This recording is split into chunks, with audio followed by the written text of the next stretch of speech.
คลชีวิตกันที่11เป็นมงคลที่15และ16สืบต่อไปตั้งใจว่าจะเทศตลอดพรรษาก็คงจะจบไม่จบก็ชวนจบไปได้มงคล38ประการเป็นธรรมบรรณาการ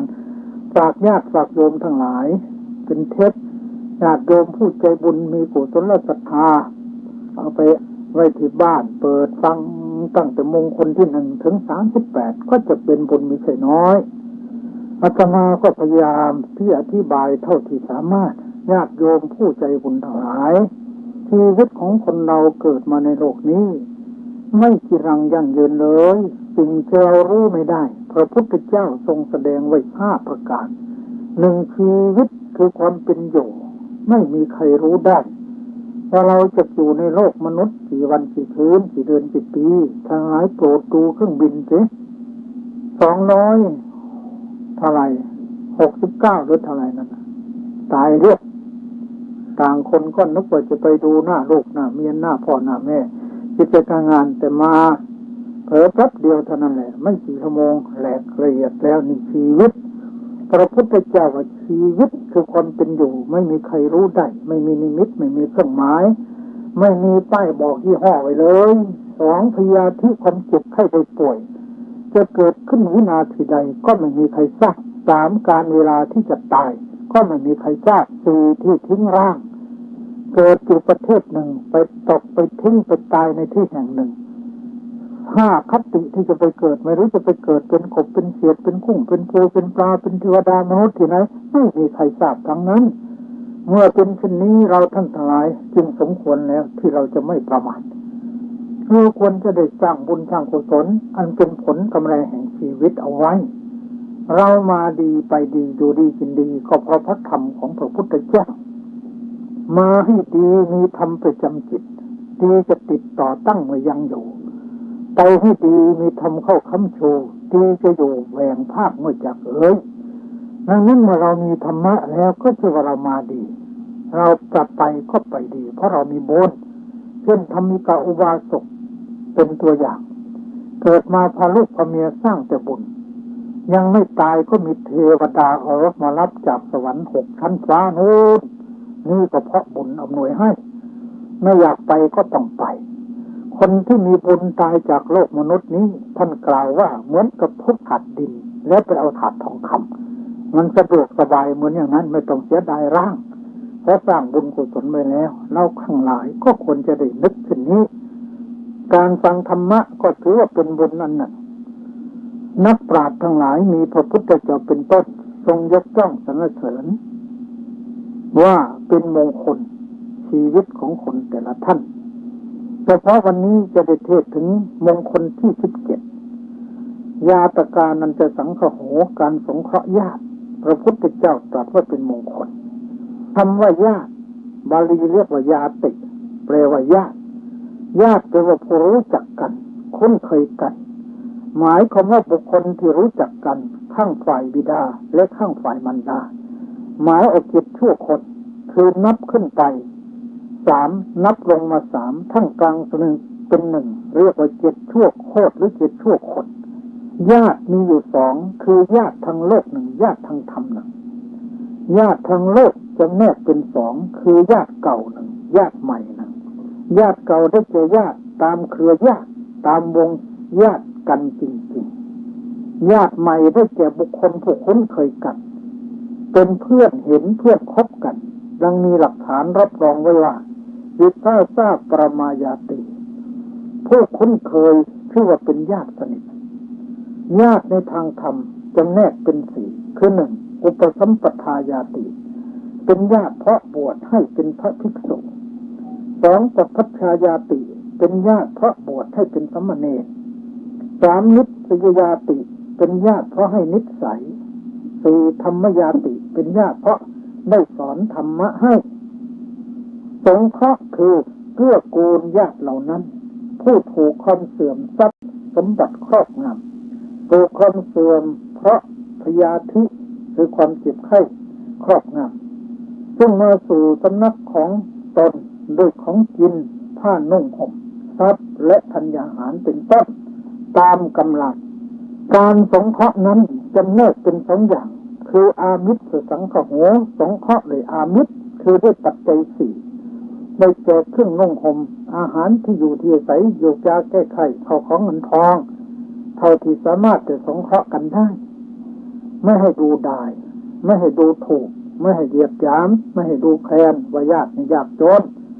ถึงอย่างไรก็เป็นญาติของเราพูดดีๆอย่าให้มีคำกระทบกระเทือนจิตใจของกันและกันด้วย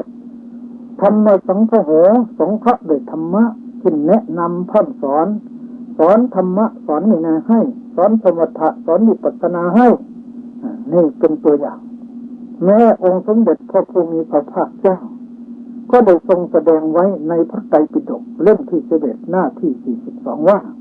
จัตตารีมานิภิกขเวสังฆาวัตถุนิกัตตมานิจัตตาริทานังปยวัชชังอัตถจริยาสมานตตา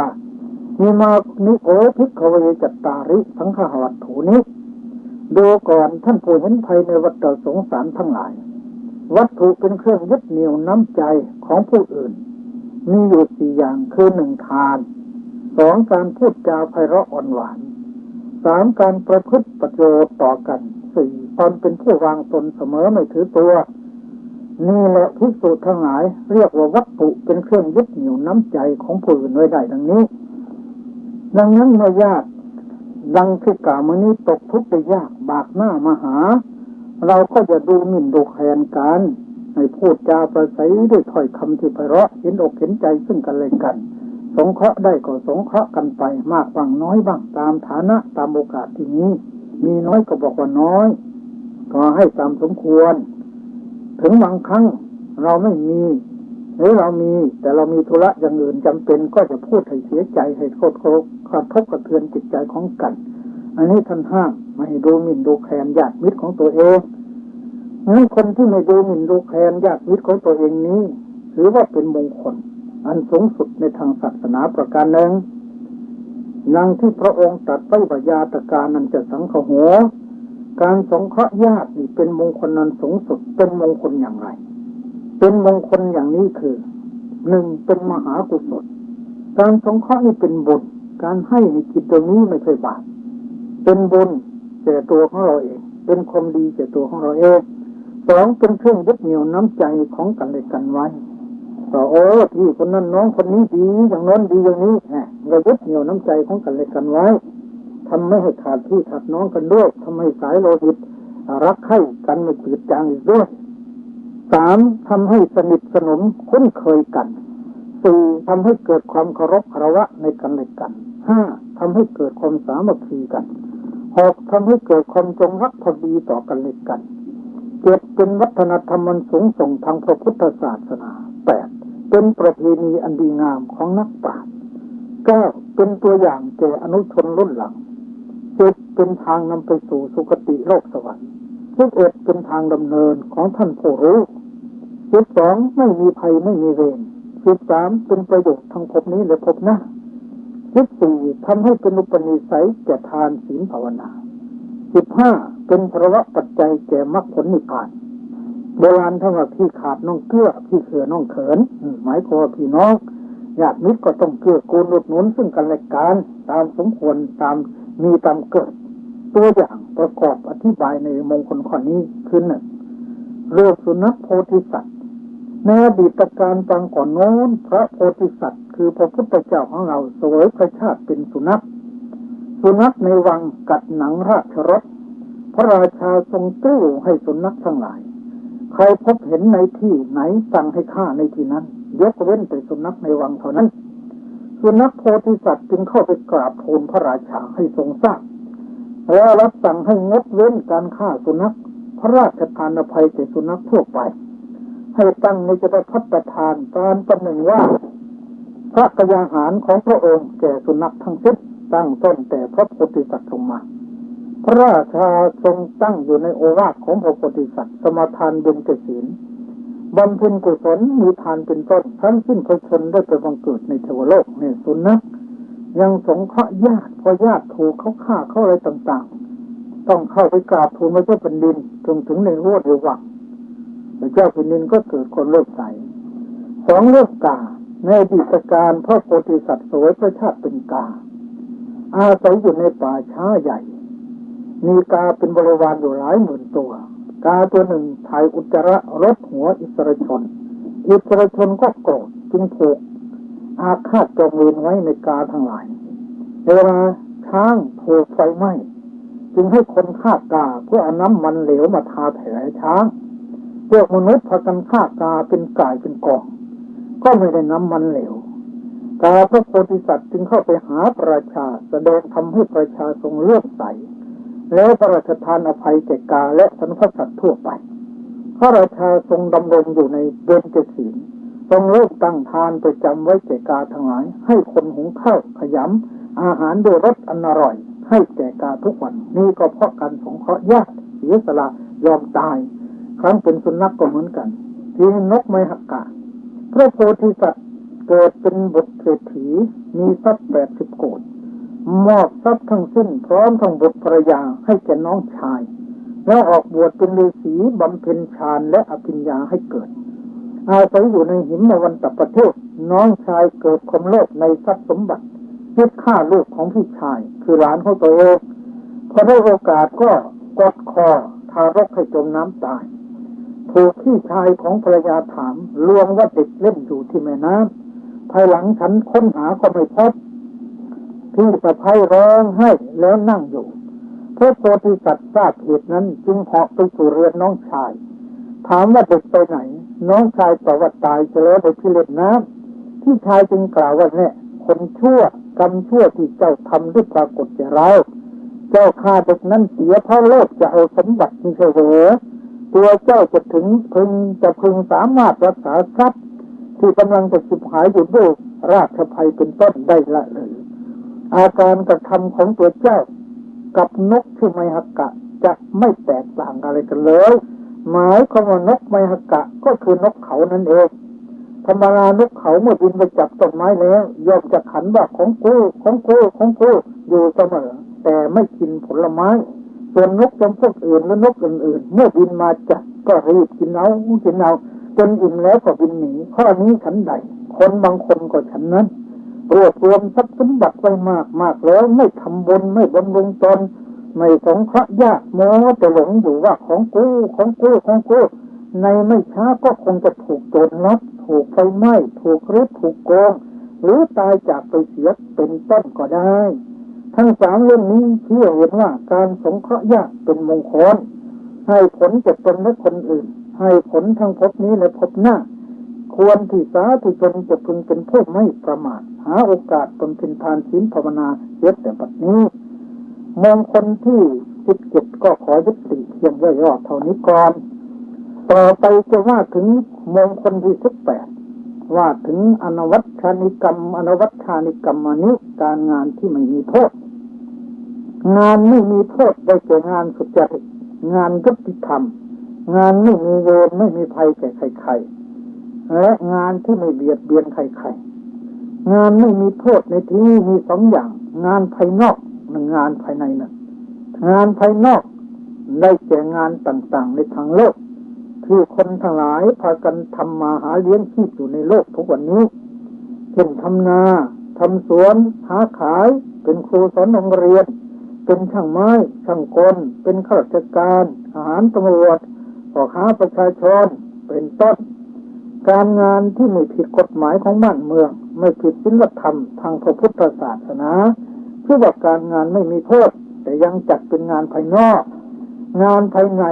ได้แก่งานที่เป็นบุญเป็นกุศลมีผลเป็นสุขทั้งในภพนี้และภพหน้าถ้าจะว่าโดยส่วนใหญ่แล้วจำแนกเป็น4อย่างคือ 1. งานขั้นต้นขั้นกามาวจรในการงานที่เราทำเป็นมหากุศลเป็นพากันให้ทานบวชลูกบวชหลานทอดกฐินทอดผ้าป่าสร้างกุฏิวิหาร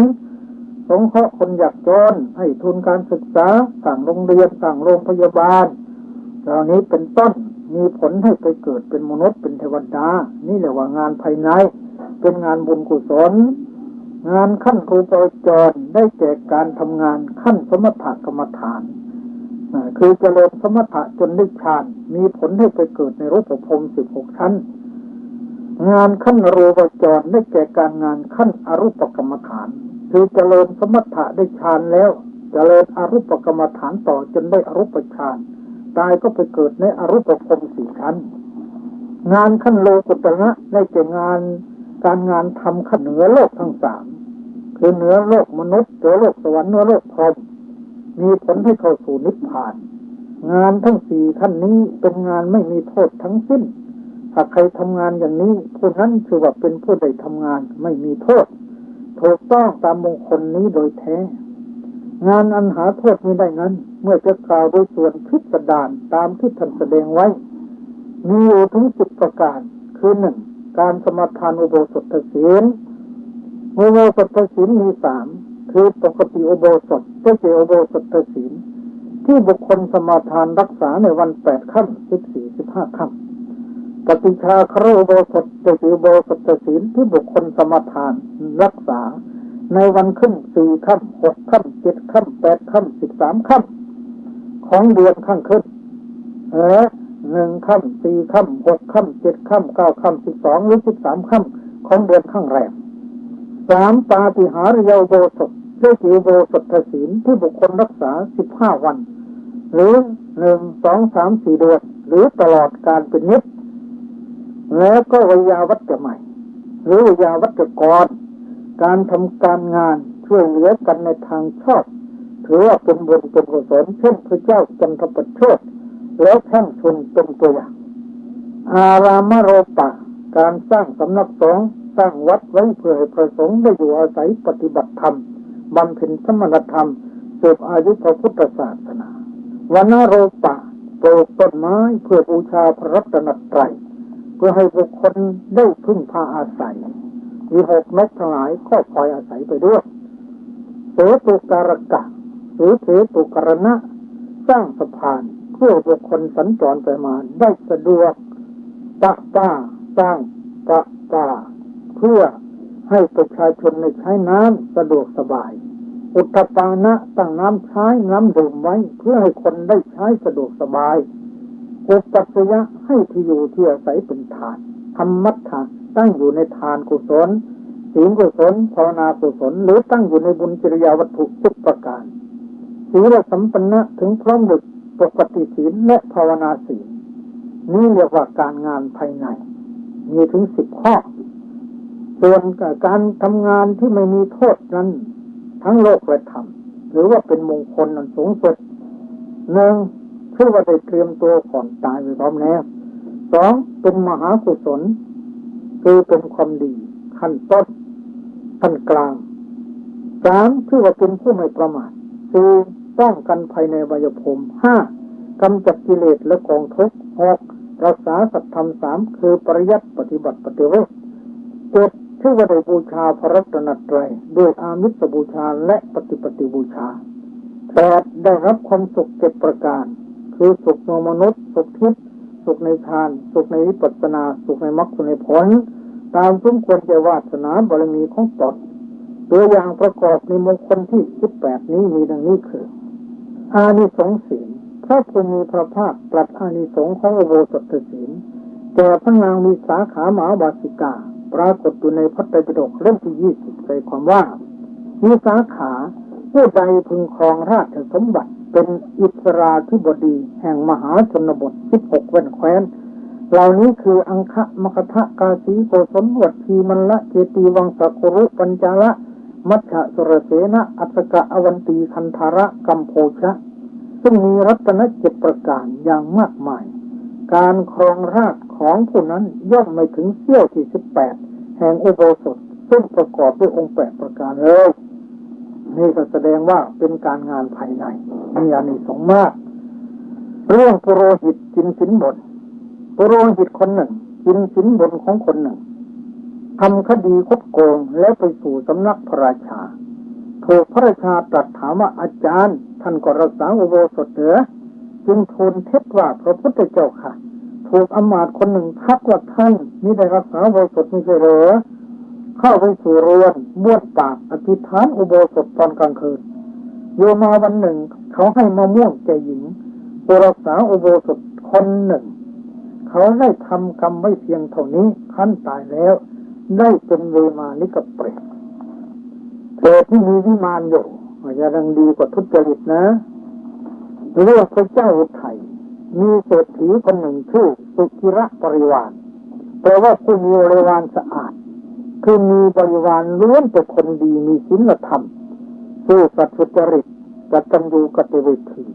จงรักภักดีทั้งเศรษฐีทั้งภรรยาบุตรธิดาบริวารชนตลอดคนเลี้ยงโคคนไถนาจึงอาศัยอยู่กับท่านเศรษฐีต่างก็พากันรักษาอุโบสถศีลเดือนละ6 วันบุรุษเห็นใจคนหนึ่งไปขออาศัยรับจ้างทำการงานกับท่านเศรษฐีตามปกติท่านต้องบอกให้ทุกคนที่มาทำการงานในเรือนท่านทราบล่วงหน้าว่าต้องรักษาศีลอุโบสถตามท่านจึงจะรับได้แต่สำหรับบุรุษเข็นใจคนนี้ท่านลืมบอกไปเมื่อถึงวันอุโบสถบุรุษเข็นใจไปทำงานแต่เช้าตรู่กลับมาตอนเย็นส่วนชนเหล่าอื่นมีเศรษฐีเป็นต้นพากันบริโภคอาหารแต่เช้าตรู่รักษาอุโบสถพิจารณาศีลของตนเมื่อเขาน้อมพัดไปให้บุรุษเข็นใจถามว่าทุกคนในวันอย่างนี้ก็มีเรื่องเอตโตวันนี้พวกเขาไปไหนกันได้รับตอบว่าทุกคนรักษาอุโบสถนั่งกรรมฐานอยู่ในที่ของตนบุรุษเห็นใจจึงคิดว่าในท่ามกลางคนมีศีลอย่างนี้เราคนเดียวจะไม่อยู่เป็นคนทุศีลละไม่ยอมบริโภคอาหารสมาทานอุโบสถในตอนเย็นวันนั้นนั่งเจริญศีลานุสติกรรมฐานตลอดไปศีลานุสติกรรมฐานก็คือระลึกถึงศีลนะนั่งขัดสมาธิหลับตาภาวนาสีหลังเมบริสุทธิ์ทางสีหลังเมบริสุทธิ์ทางศีลของข้าพเจ้าบริสุทธิ์ดีแล้วหนอศีลของข้าพเจ้าบริสุทธิ์ดีหนอเรียกว่าศีลานุสติกรรมฐานพอจวนสว่างโรคลมในท้องได้เกิดขึ้นแก่เขาเพราะเขาอดอาหารตลอดวันยังค่ำเศรษฐีจะเอายาอะไรมาให้รับประทานก็ไม่ยอมรับเพราะกลัวศีลจะขาดยอมตายดีกว่าพอเตรียมจะตายชนทั้งหลายจึงนำออกไปนอนในเรือนเล็กพระเจ้าพาราณสีเสด็จมาถึงถนนนั้นพอดีบุรุษเห็นใจแลเห็นพระเจ้าแผ่นดินพร้อมทั้งบริวารจึงปรารถนาเป็นพระเจ้าแผ่นดินแล้วจุติไปถือประสูติทึกในคันของอัคคเมเหสีของพระเจ้าของพระราชานั้นเมื่อไปสูดออกมาแล้วพระชนกชนนีทรงขนานพระนามว่าอุทัยกุมารทรงเจริญไว้แล้วได้ศึกษาเล่าเรียนสำเร็จในศิลปะทั้งปวงทรงระลึกชาติได้จึงเปล่งอุทานว่านี้เป็นผลแห่งกรรมมีประมาณเล็กน้อยของเราต่อมาได้รับราชสมบัติแทนพระราชบิดาทรงพระนามว่าพระเจ้าอุทัยนี้เพราะอานิสงส์รักษาอุโบสถนิดเดียวได้เป็นถึงพระเจ้าแผ่นดินเรื่องนี้ชี้ให้เห็นว่าอุโบสถที่บุคคลรักษาเพียงครึ่งวันแต่รักษาจริงๆแม้ชีวิตก็ยอมสละได้ยอมได้รับผลอันยิ่งใหญ่ไพศาลเห็นป่านนี้อุโบสถนี้นักปราชญ์นิยมนับถือว่าเป็นอนวัตกรรมแปลว่าการงานที่ไม่มีโทษมีแต่ประโยชน์ส่วนเดียวเพราะฉะนั้นสมเด็จพระพุทธภาคเจ้าจึงตรัสว่าเป็นมงคลอันสูงสุดดังนี้มงคลที่18ก็จบต่อไปเป็นมงคลที่19มงคลที่19งดเว้นบาปอารติวิแปลว่างดหมายความว่างดจากบาปคือเห็นโทษในบาปว่าบาปนี้เป็นของไม่ดีเป็นของต่ำเป็นของเลวถ้าคนไปสู่นรกเปรตอสุรกายสัตว์เดรัจฉานแล้วงดจากบาปเลิกจากการทำบาปแม้ใจก็ไม่ได้ยินดีในบาปเลยนิรตีแปลว่าเว้นหมายความว่าเว้นจากบาปทางกายทางวาจาทางใจคือไม่ยอมทำบาปทางไตรทวารบาปแปลว่าความชั่วโดยองค์ธรรมได้แก่อกุศลจิต12ดวงอกุศลจิต10ที่เกิดกับจิตเหล่านั้นมีอยู่14ดวงย่อให้สั้นๆก็คือความโลภความโกรธความหลงนั่นเองเรียกว่าบาปถ้าบาปเหล่านี้ยังมีอยู่ในผู้ใดผู้นั้นจะเป็นคนดีไม่ได้และอุดมมงคลก็จะไม่เกิดขึ้นแก่ผู้นั้นได้เพราะฉะนั้นพระพุทธองค์จึงทรงสอนให้งดเว้นจากบาปเสียการงดเว้นบาปนั้นเมื่อจะกล่าวตามในแห่งการปฏิบัติมีอยู่3อย่าง คืออย่างต่ำอย่างกลางและอย่างสูงงดเว้นจากบาปอย่างต่ำได้แก่การงดเว้นจากบาปหยาบอันจะล่วงออกมาทางกายทางวาจาเช่นฆ่าสัตว์ลักทรัพย์ประพฤติผิดประเวณีพูดเท็จพูดคำหยาบพูดส่อเสียดพูดเพ้อเจ้อเป็นต้นงดเว้นด้วยศีล 5 ศีล 8 ศีล 10 207เรียกว่าสัมปัตตวิรัตและสมทานวิรัตงดเว้นจากบาปอย่างกลางได้แก่การงดเว้นบาปที่เรียกว่าปริยุทธานกิเลสคือกิเลสกลางๆได้แก่นิวรณ์ 5คือ 1. กามฉันทะพอใจรักใคร่ในกามคุณ 5คือโลภะนั่นเองพอใจในรูปเสียงกลิ่นรสโผฏฐัพพะ 2. พยาบาทปองร้ายคนหนึ่งอาฆาตจองเวรคนหนึ่งคือโทสะนั่นเอง 3. ถีนมิทะง่วงเหงาหานอนท้อใจอ่อนใจเสื่องซึม 4. อุทธัจจะกุกุจจะฟุ้งซ่านรำคาญ 5. วิจิกิจฉาสงสัยลังเลใจงดเว้นบาปอย่างกลางทั้ง 5นี้ได้ด้วยสมาธิคือการเจริญสมถกรรมฐานอย่างใดอย่างหนึ่งในจำนวน40อย่างมีกสิณ10อสุภะ10อนุสติ10เป็นต้นงดเว้นบาปอย่างสูงหรืออย่างละเอียดได้แก่งดเว้นจากอนุสัยกิเลสคือกิเลสที่นอนรองอยู่ในใจของแต่ละคนหรือในใจของตัวเองงดเว้นด้วยปัญญาขั้นภาวนามยปัญญาคือปัญญาที่เกิดขึ้นจากการเจริญวิปัสสนากรรมฐานโดยเฉพาะในเจวิปัสสนาญาณ16นั่นเองการงดเว้นบาปโดยวิธีนี้ท่านเรียกว่าสมุทเฉทวิรัตการงดเว้นบาปเป็นมงคลได้อย่างไรเป็นมงคลได้อย่างนี้นั่นไม่มีภัยไม่มีเวรแก่ใครๆ 2. เป็นมหากุศลคือเป็นบุญ 3. เป็นคนไม่มีโรคภัยเบียดเบียน 4. เป็นผู้ไม่ประมาท 5. โรคสวยรวยทรัพย์ 6. ได้สมบัติ3ประการมนุษย์สมบัติสวรรค์สมบัตินิพพานสมบัติ 7. ได้ประโยชน์3ประโยชน์โลกนี้ประโยชน์โลกหน้าประโยชน์อย่างยิ่ง 8. ได้สุข7ประการสุขของมนุษย์ก็ได้สุขทิพย์ก็ได้สุขเทวดาก็ได้สุขในฌานก็ได้สุขในวิปัสสนาก็ได้สุขในพรหมโลกก็ได้สุขในนิพพานก็ได้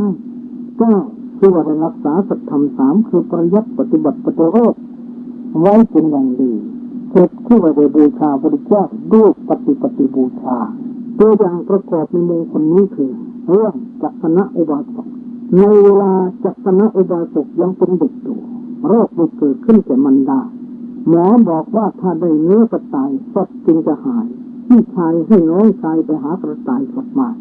เขาจึงไปนาเพราะกระต่ายติดเถาวัลย์ร้องตึ๊กตึ๊กตึ๊กอยู่เขาไปจับกระต่ายมาด้วยหวังจะทำยาให้แก่แม่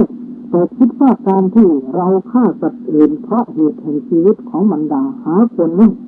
แล้วพวกเจ้าคงไปหากินหญ้าและน้ำกับพวกกระต่ายในป่าเถิดดังนี้แล้วก็ปล่อยไปกลับมาถึงบ้านพี่ชายรู้เรื่องต่อว่าน้องชายจึงเข้าไปหามารดากราบลงแทบเท้ากล่าวว่าตั้งแต่ข้าพเจ้าเกิดมาโดยชาติยังไม่รู้สึกว่าตนได้แกล้งปลงสัจจะชีวิตเลยมารดาของเขาจึงเพื่อหายจากโรคขณะนั้นนั่นเองเรื่องอุบาสกรักษาศีล 5อุบาสกชาวนาคนหนึ่งได้สมาทานศีล 5ในสำนักของพระจุลคละพุทธรักขิตเถระผู้อยู่อาศัยในอัมพะยวิหารแล้วไถนาเที่ยวตามหาโคคือไถนาเสร็จก็ปล่อยโคไปหากินหญ้าตกบ่ายก็เที่ยวตามหาโคได้ขึ้นไปบนภูเขาชื่อทันตระวัฏฐกานะถูกงูใหญ่บนภูเขารัดไว้มีมีดอยู่กับมือถ้าจะตัดงูก็ขาดตัดงูให้ขาดก็ได้แต่คิดว่าการที่เรารับศีลจากสำนักของครูผู้น่าสรรเสริญแล้วพึงทำลายเสียหาสมควรแก่เราไหมจึงตัดสินใจอย่างเด็ดขาดว่าเรายอมสละชีวิตจะไม่ยอมสละสิกขาบทแล้วทิ้งมีดทันทีและในขณะนั้นงูใหญ่ก็คลายออกแล้วก็หนีไปเช่นกันอันนี้อาศัยศีลเรื่องนายกาละเป็นลูกชายของท่านอาราธบิณกเศรษฐีไม่มีศรัทธาในพระรัตนตรัยวันหนึ่งท่านเศรษฐีคิดว่าเวลาลูกตายต้องไปอบายเป็นแน่จึงจ้างลูกให้ไปรักษาอุโบสถพ่อให้วันละ400กหาปณะต่อมาให้ลูกฟังธรรมที่พระพุทธเจ้าเทศให้จำให้ได้สักข้อพ่อจะให้วันละ1,000กหาปณะลูกก็ตั้งใจจำแต่จำไม่ได้เลยหมดจึงเปลี่ยนความคิดใหม่คือจะจำให้ได้หมดเขาจึงตั้งใจฟังอย่างจริงๆจังๆครั้นฟังไป เกิดสมาธิใจเลื่อมใสเจริญวิปัสสนาตามจนได้บรรลุโสดาปัตติมรรคโสดาปัตติผลเป็นพระอริยบุคคลในพระพุทธศาสนามีความศรัทธาตั้งมั่นไม่หวั่นไหวไม่คลอนแคลนงอนแง่นมีศีลห้ามีตั้งเป็นนิจจนตลอดชีวิตเลยทั้งสามเรื่องนี้ที่เห็นว่าการงดเว้นจากบาปทั้งขั้นต่ำขั้นกลางและขั้นสูงเป็นมงคลอันสูงสุดแท้เพราะฉะนั้นทุกคนควรจะประพฤติปฏิบัติตนให้ได้เช่นนี้จึงจะสมกับคำว่ามนุษย์แปลว่าผู้มีใจสูงคือต้องสูงด้วยคุณธรรมในศีลสมาธิปัญญาจริงๆอย่างนี้ท่านสาธุชนผู้ใจบุญทายมงคลที่19ก็จบแล้วจะต่อมงคลที่20มงคลที่20ก็ไม่มากนะมัชฌปานาจะสัญญโมสำรวมจากการดื่มน้ำเมาหมายความว่าไม่ดื่มน้ำเมาคือสุราน้ำเมาในที่นี้มี2อย่างคือสุราหนึ่งเมรัยหนึ่งสุรามีอยู่5อย่างคือสุราแป้งสุราขนมสุราข้าวสุกสุราใส่เชื้อได้เก็บแป้งเหล้าสุราผสมเครื่องปรุงต่างๆเช่นสมอไทยเมล็ดพันธุ์ผักกาดหรือสุราที่ทำด้วยมะพร้าวเป็นต้นมีอะไรมีอยู่5อย่างคือน้ำดองดอกไม้ขึ้นรสดอกมะสางตาลมะพร้าวเป็นต้นหนึ่งน้ำดองผลไม้ขึ้นผลองุ่นผลขนุนเป็นต้นหนึ่งน้ำดองน้ำหวานขึ้นน้ำหวานแมลงผึ้งผลองุ่นหมักไว้นานๆเป็นต้นหนึ่งน้ำดองน้ำอ้อยขึ้นน้ำอ้อยงบหมักไว้นานๆหนึ่งน้ำดองผสมเครื่องปรุงเป็นสมอไทยมะขามป้อมของเผ็ดเป็นต้นหนึ่งเมื่อดื่มน้ำเมานั้นเกิดจากการสำรวมระมัดระวังกายวาจาใจของตัวเองคือตัวเองต้องเป็นคนแท้ไม่ใช่เป็นคนเพียงแต่ชื่อไม่ใช่เป็นคนเพียงแต่ชื่อคนเท่านั้นมีคุณสมบัติอย่างนี้คือเป็นคนเลี้ยงง่ายเป็นดูง่ายบำรุงง่ายไม่เป็นไปตามอำนาจของกิเลสขัดเกลากิเลสพอใจแต่กุศลไม่สนใจในบาปสุภาพเรียบร้อยคอยตามหลักธรรมนำมาเป็นสุจริตมีจิตปรารภคนเพียรเรียนตัวสังวรนอมอุปพระสละคนชั่วในเกลียดขั้วอักพานทำงานชิ้นทำนำมาตัวดีนี่แหละคนแท้โบราณจึงว่าเกิดเป็นคนให้ทั่วปากไม่ล้นก้นไม่รั่วเชื่อไม่เอาเมาไม่มีนี่คือคนน่าคิดนะเกิดเป็นคนต้องคนให้ทั่วปากก็ไม่ล้นก้นก็ไม่รั่วเชื่อก็ไม่เอาเมาก็ไม่มีนี่คือคนส่วนผู้ที่เป็นคนเพียงแต่ชื่อนั้นคือคนไม่มีศีล5นั่นเองไม่ดื่มน้ำเมาแบ่งออกเป็น3ขั้นคือขั้นต้นขั้นกลางขั้นสูงไม่ดื่มน้ำเมาขั้นต้นโดยอำนาจศีลได้แก่บุคคลนั้นตั้งอยู่ในความเป็นชาวพุทธจริงๆไม่เคยเป็นพุทธแต่ชื่อไม่เคยเป็นพุทธแต่ปากหากายวาจาของเขาเป็นมงคลมีศีล5มั่นอยู่เป็นนิจ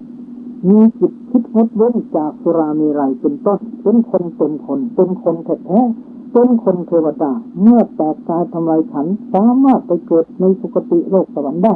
2ไม่ดื่มน้ำเมาขั้นกลางด้วยอำนาจสมาธิได้แก่บุคคลนั้นตั้งอยู่ในศีล5เป็นปกติและรักษาอุโบสถตามโอกาสอันควรแล้วเจริญสมถกรรมฐานเป็นประจำเมื่อจุติจากมนุษย์เพราะใจบริสุทธิ์สามารถจะไปเกิดในสวรรค์หรือพรหมโลกได้ในเมื่อได้ฌาน3ได้ดื่มน้ำเมาขั้นสูงด้วยอำนาจปัญญาแล้วเกิดบุคคลนั้นตั้งอยู่ในศีล5หรือศีล8ศีล12และ7ตามสมควรแก่เพศของตนให้ตนแล้วได้บำเพ็ญภาวนากุศลคือเจริญวิปัสสนากรรมฐานจนได้ผ่านวิปัสสนาญาณ16ไปดีแล้วถ้าผู้ใดปฏิบัติได้ดังนี้ขอรับรองว่าผู้นั้นจะหายเมาทางข้างนอกหายเมาทางข้างในเป็นมงคลอันสูงสุดดังที่สมเด็จพระพุทธเจ้าได้ตรัสยกย่องสรรเสริญไม่จริงๆอย่างนี้เรียกว่าไม่ดื่มน้ำเมาขั้นเด็ดขาดไม่มีโอกาสจะกลับมาสู่ความเป็นคนชั่วคนเมาดีแล้วคนอย่างนี้แหละนักปราชญ์ต้องการและสรรเสริญมากการไม่ดื่มน้ำเมาเป็นมงคลอย่างไรตอบว่า1เป็นคนสติดีมีชื่อเสียงเป็นคนมีคนเคารพอย่างเกรง2ไม่หลงไม่มัวเมาไม่ประมาทไม่ขาดศีลธรรม3ไม่มีภัยไม่มีเวรเป็นที่รักใคร่ชอบใจของคนทั่วไป4ไม่เสียทรัพย์ไม่ก่อการทะเลาะวิวาทไม่เกิดโรคไม่ทอนกำลังและปัญญาไม่ถูกตำหนิติเตียนเพราะเป็นคนที่เมาเขาไม่เอาขี้เติมเขาจะชนะได้นั่นโบราณท่านถืออย่างนั้น 5ได้ที่พึ่งอันประเสริฐ6ได้รวบรวมเสบียงมนุษย์เสบียงเทวดาเสบียงพรหมเสบียงนิพพานไว้แล้ว7ได้อริยทรัพย์ภายในมีศรัทธาศีลหิริโอตตัปปะจาคะปัญญาเป็นตัวอย่าง8ได้สมบัติ3ประการคือมนุษย์สมบัติสวรรค์สมบัติและนิพพานสมบัติ9ได้นามว่าเป็นผู้เข้าถึงแก่นธรรมแก่นของธรรมนั้นเป็นอย่างนี้เปลือกกับนี้ก็มีคนที่มาได้ลาภในสักการะจิตใจพอใจนี่เรียกว่าจริงและใบของพระธรรมคนที่รักษาศีลเคร่งครัดดีแล้วพอใจแค่นั้นอันนี้เรียกว่าได้ตะกุดของพระธรรมคนที่รักษาศีลดีแล้วออกธุดงค์อยู่ป่าเจริญสมถะอยู่ตามป่าช้าพวกนี้คือว่าได้เปลือกของพระศาสนาพวกที่เจริญวิปัสสนาไปเห็นภาพนิมิตแสงสีเห็นเทวดาเห็นพระพุทธเจ้าเห็นผีก็มาขอส่วนบุญบ้างพอใจแล้วพวกนี้ได้กับพี่ของศาสนายังไม่เข้าถึงแก่นผู้ที่ถึงแก่นแท้ได้แก่ผู้เจริญสมถะได้ฌานและเอาฌานเป็นบาตรต่อวิปัสสนาได้เจโตวิมุตติหลุดพ้นด้วยอำนาจสมาธิหรือพวกที่เจริญวิปัสสนาล้วนแล้วได้ปัญญาวิมุตติหลุดพ้นด้วยอำนาจของปัญญานี่ก็ถึงแก่นของศาสนาเพราะฉะนั้นในที่นี้ท่านจึงกล่าวว่าในนามมาเป็นผู้เข้าถึงแก่นก็หมายออกแก่นคือพระนิพพานนั่นเองข้อที่10นำตนให้พ้นทุกข์ถึงสุขกันไพบูรณ์นี่แหละคือผลของการงดเว้นจากสุราเมลัยเกิดพบใจขัดใดก็เป็นคนมีสุขภาพปรามัยดีเป็นคนมีสติปัญญาเฉลียวฉลาดไม่เป็นคนอ่อนปัญญาหรือปัญญาทึบตัวอย่างประกอบในเรื่องนี้คือเรื่องศีลวิมังสกชาดกพราหมณ์คนหนึ่งอยู่ในเมืองสาวัตถีเป็นพูดถึงสรณะ3คือพระพุทธธรรมสงฆ์ว่าเป็นในคุณที่เล็กและมีศีล5ไม่ขาดอาศัยพระเจ้าโกศลเลี้ยงชีวิตพระราชาและพราหมณ์พากันเคารพนับถือพราหมณ์คนนั้นมากเพราะคิดว่าเป็นคนดีเป็นคนมีศีลมีธรรมะวันหนึ่งพราหมณ์นั้นอยากจะทดลองดูว่าพระราชานับถือตนเพราะชาติหรือโคตรหรือสกุลหรือประเทศหรือศิลปะหรือนับถือเพราะมีศีลกันแน่เมื่อจะกลับบ้านจึงหยิบเอาเงินจากแผ่นกระดาษของเหรัญญิกไปเหรัญญิกก็นั่งนิ่งเฉยไม่ว่าอะไรเลยวันที่2หยิบไปอีก2กหาปณะเหรัญญิกก็อดกลั้นไม่ได้อีกวันที่3หยิบกหาปณะไปกำมือหนึ่งเหรัญญิกโกรธร้องตะโกน3 ครั้งว่าเราจับโจรปล้นทรัพย์ได้แล้วเราจับโจรปล้นทรัพย์ไปแล้วเราจะโจรปล้นทรัพย์ไปแล้วคนทั้งหลายได้ยินเสียงก็พากันวิ่งมาจากข้างโน้นข้างนี้โทษว่าท่านทำทีเป็นผู้มีศีลเที่ยวไปแล้วตลอดกาลนานต่างก็ตีลงไปที่พราหมณ์นั้นคนละ2-3 ทีแล้วจองจำนำตัวไปทูลเสนอต่อพระราชาพระราชาทรงกริ้วรับสั่งให้นำตัวไปลงอาทยาหลวงไปเขาพราหมณ์จึงกราบทูลว่าข้าแต่พระมหาราชเจ้าข้าพระพุทธเจ้าไม่เคยโจรแท้จริงข้าพระพุทธเจ้าได้ทำอย่างนี้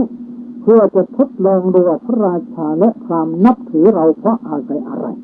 บัดนี้ข้าพระพุทธเจ้าทราบโดยท่องแท้แล้วว่าพระองค์ทรงอาศัยศีลเท่านั้นจึงได้ทำความนับถือแก่ข้าพระพุทธเจ้าหาใช่เพราะทรงอาศัยชาติทรงอาศัยโคตรทรงอาศัยสกุลอาศัยประเทศหรือศิลปะไม่และเป็นความจริงจะเหลือเกินแล้วบัดนี้พระองค์ก็ได้รับสั่งให้เจ้าหน้าที่ลงพระราชอัธยาศัยข้าพระพุทธเจ้าด้วยเหตุนี้แน่แล้วข้าพระพุทธเจ้ารู้อย่างแน่ชัดแล้วว่าในโลกนี้ศีลเท่านั้นเป็นสูงสุดศีลเป็นประมุขแท้อลังข้าพระพุทธเจ้าเมื่อจะประพฤติปฏิบัติให้ศีลบริสุทธิ์บริบูรณ์จริงอยู่ครองเรือนบริโภคแต่กิเลสทั้งหลายอยู่อย่างนี้เห็นจะไม่อาจทำให้เป็นแน่เพราะฉะนั้นข้าพระพุทธองค์จึงทูลขอพระบรมราชานุญาตออกบวชในสำนักของพระศาสดาในวันนี้แหละข้าแต่สมมุติเทพขอพระองค์ได้โปรดพระราชทานการบรรพชาแก่ข้าพระพุทธเจ้าเถิดแล้วไปสู่พระเชตวันมหาวิหารทูลขอบรรพชากระพระบรมศาสดาเมื่อได้บรรพชาอุปสมบทแล้วไม่ยอมละกรรมฐานเลยมันเจริญวิปัสสนาอยู่เป็นนิจจนมีจิตผ่องใสได้บรรลุอรหัตมรรคอรหัตผลพ้นจากกิเลสและกองทุกข์ทั้งมวลเรื่องนี้เชื่อเห็นได้เด่นชัดแล้วว่าการไม่ดื่มน้ำเมา การมีศีลเป็นมงคลนั้นสูงสุดแท้เพราะฉะนั้นทุกคนควรจะตั้งตนอยู่ไว้ในมงคลอย่างนี้เสมอไม่ควรจะประมาทเลยนอกจากนี้ยังมีเรื่องของทิศควรแก่คนมีศีลในการก่อนในกรุงพาราณสีมีงานมหรสพอย่างมโหฬารพวกนาคครเทวดาบนพื้นดินพากันมาชมมหรสพเป็นจำนวนมากเทพบุตร4 องค์ทำดอกฟักทิพย์ให้เป็นเสื้อบนศีรษะแล้วมาจากดาวดึงส์เพื่อดูมหรสพได้ยืนอยู่ในอากาศเบื้องบนพระลานหลวงคนทั้งปวงมองเห็นได้ชัดได้กลิ่นดอกไม้หอมตลบไปทั่วพระนครมนุษย์ทั้งหลายจึงพากันขอดอกไม้ทิพย์เทพบุตรเหล่านั้นกล่าวว่าดอกไม้เหล่านี้ไม่สมควรแก่คนทุศีลคนเหล่าใดมีศีลดอกไม้ทิพย์นี้สมควรแก่คนเหล่านั้นจึงได้กล่าวคาถา4 คาถาโดยลำดับว่าผู้ใดไม่รับสิ่งของผู้อื่นด้วยกายไม่พูดโมสาโดยวาจาได้ยศแล้วไม่เมาผู้นั้นแลย่อมควรขอดอกฟักทิพย์ 2ผู้ใดแสวงหาทรัพย์โดยธรรมะไม่พึงลักทรัพย์ด้วยการลวงได้โภคะทั้งหลายแล้วไม่เมาผู้นั้นแลย่อมควรขอดอกฟักทิพย์ 3จิตของผู้ใดไม่เป็นเพียงดังขมิ้นและศรัทธาของผู้ใดมั่นคงดีและผู้ใดไม่บริโภคโภชนะอร่อยแต่ผู้เดียวผู้นั้นแหละย่อมควรขอดอกไม้ฟักทิพย์คือผู้ใดย่อมไม่ด่าว่าสัตว์บุรุษทั้งหลายต่อหน้าหรือรับหลังพูดอย่างใดทำอย่างนั้นผู้นั้นแหละย่อมควรขอดอกฟักทิพย์เรื่องนี้ที่ให้เห็นได้เด่นชัดแล้วว่าเทวดายกย่องคนมีศีลมีธรรมะเท่านั้นดังนั้นคนที่ไม่เมาทั้งทางนอกและไม่เมาทั้งทางในจึงเป็นมงคลอันสูงสุดดังที่พระพุทธองค์ตรัสไว้ว่าเป็นมงคลอันสูงสุดชนี้ท่านสาธุชนผู้ใจบุญทลายอาตมาภาพได้แสดงพระธรรมเทศนาถึงอันพละน้อยในเรื่องมงคล38ประการมาก็นับว่าสมควรแก่เวลาวันนี้มงคลเยอะๆเอาหลายๆมงคลรวมกันเพื่อได้ฟังหลายมงคลก็จบแล้วนะจึงขอสมมุติยุติลงคงไว้แต่เพียงเท่านี้เทศนาประโยชน์นี้แนวสารกันเป็นมีสิ่งสุดยุติลงแห่งการแสดงพระสัตตมเทศนานี้พระพุทธานุภาเวนะด้วยอนุภาพแห่งคุณพระศรีรัตนตรัยอติไสยบุญญาเขตและกุศลสมบัตินวัตจิตธรรมามิตรสักการะบูชาติญาติโยมได้บำเพ็ญมาขอจงมาร่วมกันเป็นตบะเดชะปกป้องรักษาท่านสาธุชนผู้ใจบุญทลายให้อยู่เย็นเป็นสุขขอให้มีมงคลติดตัวไปทุกที่ก้าวมงคลภาสิทธิ์ติดไว้ที่ฟ้าอันวรรคาวัสนาจำเริญมงคลภาสิทธิ์ติดไว้ที่ใจประพฤติปฏิบัติไปเมื่อใดก็ได้บุญกุศลเมื่อนั้นขอในทั้งสกุลบุญญาสีเหล่านี้จงมาร่วมกันเป็นตบะเดชะเป็นภรวะปัจจัยปกป้องรักษาญาติโยมผู้ใจบุญทลายให้อยู่เย็นเป็นสุขให้ทุกข์ให้โศกให้โรคให้ภัยจะเดินเวลาลดอายุวันนะสุขภาละปฏิภาณธรรมสารสมบัติตลอดการเป็นนิจมีดวงจิตสถิตมั่นอยู่ในสัจธรรมนำตนให้พ้นทุกข์ถึงสุขกันไปบุญกล่าวคือมรรคผลนิพพานด้วยกันทุกท่านเทอญ